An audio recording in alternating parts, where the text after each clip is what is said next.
Mayong aga sa tanan, welcome kamo sa aton nga buluhaton sa Bible reading. Salamat gid.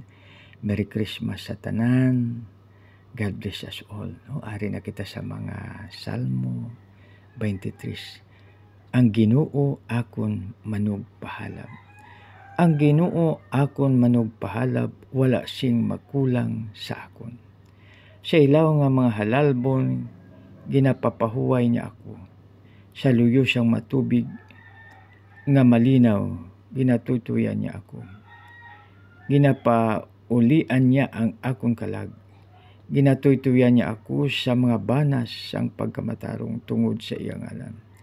Bisa nagalatas ako sing nalupyakan sang landong sang kamatayon. Wala ako sing kahadlukan nga malaot. Kay ikaw kaupod nakon, ang imo sungkod kag imo itulukod nagalipay sila sa akon. Ginaaman mo ang latok sa atubangan ko. Sa ginatambungan sang akon mga kaaway. Ginaplas mo ang akon ulo sing lana, ang akon tagaya nagaawas. Sa pagkamatuod ang pagkaayo kag ang kaluoy magasunod sa akon.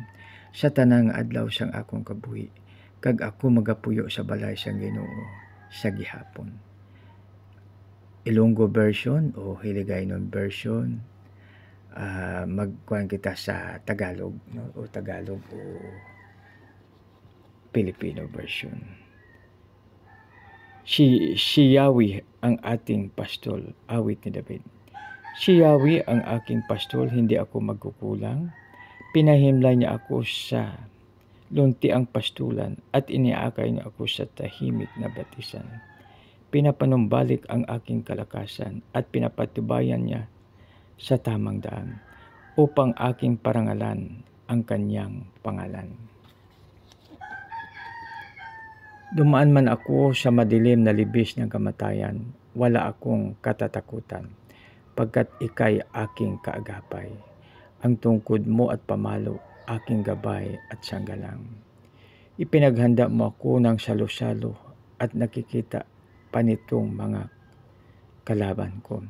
Sa aking ulo langis ay binubuhos, sa aking saro pagpapalay lubos-lubos.